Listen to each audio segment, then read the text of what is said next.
Hello प्यारे बच्चों, स्वागत है आपका हमारे यूट्यूब चैनल स्टडी और फ्यूचर में।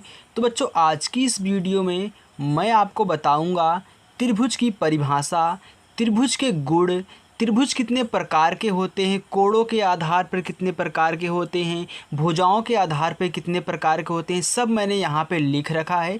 बस आपको वीडियो को शुरू से लेकर लास्ट तक बच्चों देखना है। मैं बहुत अच्छे तरीके से आपको त्रिभुज के बारे में परिचय कराऊंगा। ओके, यहीं देख के आप मत भाग जाइए कि त्रिभुज की परिभाषा ही होती है। परिभाषा तो सबको याद रहता है, लेकिन उसके बारे में जानना, उनके गुणों को समझना, कितने प्रकार के होते हैं, त्रिभुज कैसे न्यून कोण होता है, इन सभी के बारे में अच्छे तरीके से मैं डिटेल में बिल्कुल चर्चा करने वाला हूं। तो वीडियो को लास्ट तक ज़रूर देखिएगा। चलिए देखिए, तो सबसे पहले शुरुआत करता हूं जो थंबनेल पे है त्रिभुज की परिभाषा से। देखिए, तो त्रिभुज की परिभाषा होती है तीन भुजाओं से बनी एक बंद आकृति, यानी कि एक तीन भुजाओं से बंद आकृति है जिसको हम क्या बोलते हैं, त्रिभुज कहते हैं। ओके, चलिए तो मैं आपको दिखाता हूँ यहाँ पे त्रिभुज को। अब देखिए बच्चों, यहाँ पे हमारा क्या है, एक त्रिभुज है।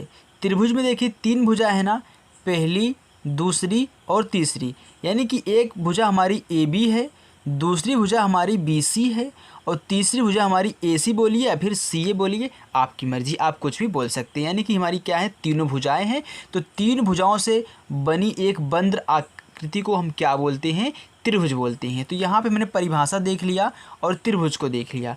चलिए अब इसके बारे में कुछ सीख लेते हैं।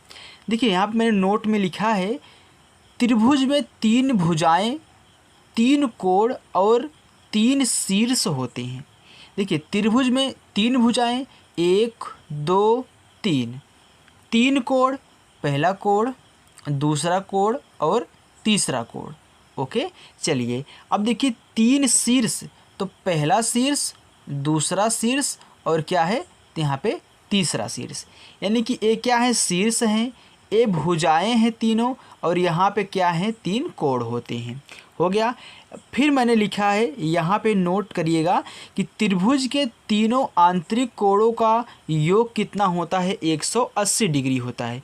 इसका मतलब क्या है बच्चों, इसका मतलब है कि हमारा कोण ए, यानी कि कोण ए प्लस कोण बी प्लस कोण सी कितना होता है, 180 डिग्री होता है। ये इनके क्या हैं, गुण हैं, इनकी क्या है, परिपाटी है। ओके, चलिए अब देखिए मैं आगे बात करता हूँ बच्चों इसके बारे में। तो चलिए धीरे धीरे मैं यहाँ पे आपको दिखाता हूँ।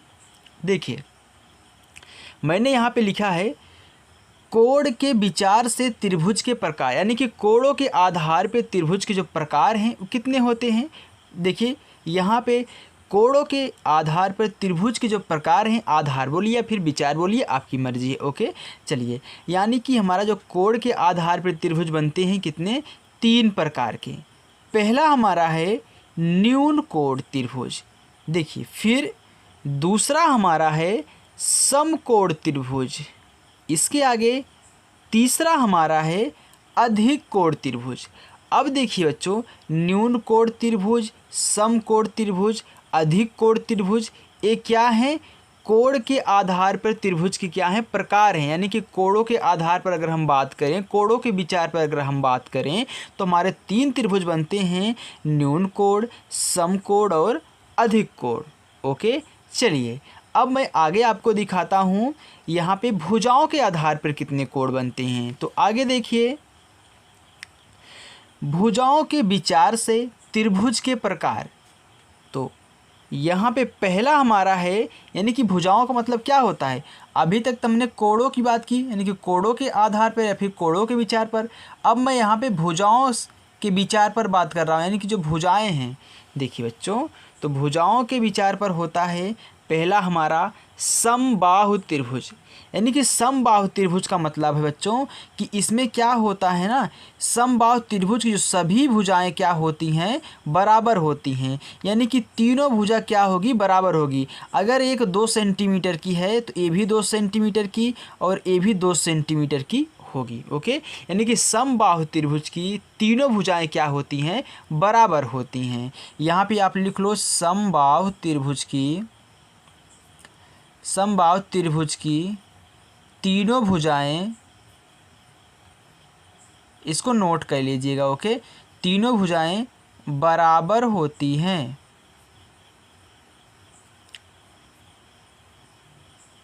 और फिर लिख लीजिएगा यहीं पे प्रत्येक कोण जो होता है बच्चों वो होता है 60 डिग्री का, यानी कि यहाँ भी 60, यहाँ भी 60 और यहाँ भी 60 आपका बनेगा। ओके, जो अब देखिए हमारा दूसरा हमारा है समद्विबाहु त्रिभुज। अब समद्विबाहु का मतलब क्या होता है, देखिए अगर यहाँ पे हमारा लिखा है समद्विबाहु, मैं आपको अच्छे से याद करना सिखा दूंगा, परिभाषा आपको नहीं याद करनी होगी। यानी कि सम का मतलब क्या है कि समान, द्वि का मतलब है दो, बाहु का मतलब है यानी कि भुजा, यानी कि दो समान भुजा हो तो वो हमारा क्या होता है समद्विबाहु। यानी कि ऐसा त्रिभुज बच्चों, ऐसा त्रिभुज जिसकी क्या हो दो भुजाएं क्या हो समान हो। यानी कि यहाँ पे हमारी क्या है, हम अगर माने कि ये हमारी दोनों भुजाएं समान हैं तो ये क्या है समद्विबाहु त्रिभुज है। ओके, तो समद्विबाहु त्रिभुज की परिभाषा क्या होती है, ऐसा त्रिभुज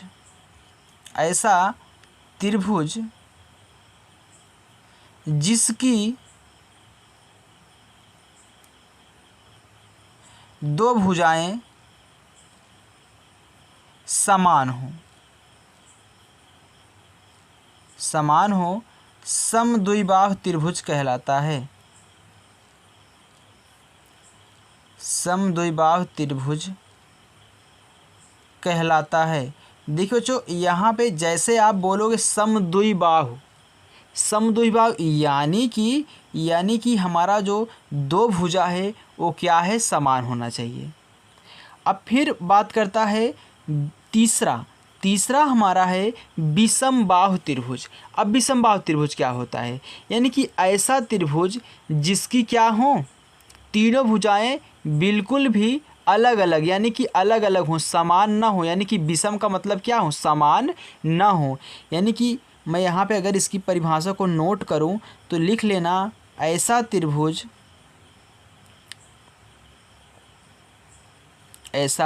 त्रिभुज जिसकी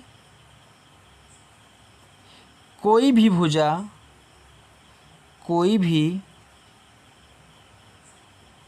भुजा समान ना हो क्या कहलाता है विषम बाहु त्रिभुज कहलाता है।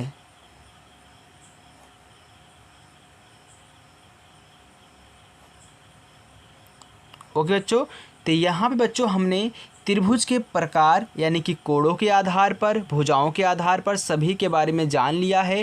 मैंने त्रिभुज की परिभाषा भी जान ली, इनके कुछ जो गुण हैं मैंने उनको भी जान लिए यहाँ पे देखिए। तो हमें आशा है कि बच्चों आपको ये वीडियो पसंद आई होगी। बच्चों वीडियो पसंद आई हो तो प्लीज़ वीडियो को लाइक करें और चैनल पर नए हों तो चैनल को सब्सक्राइब करें। Thank you for watching.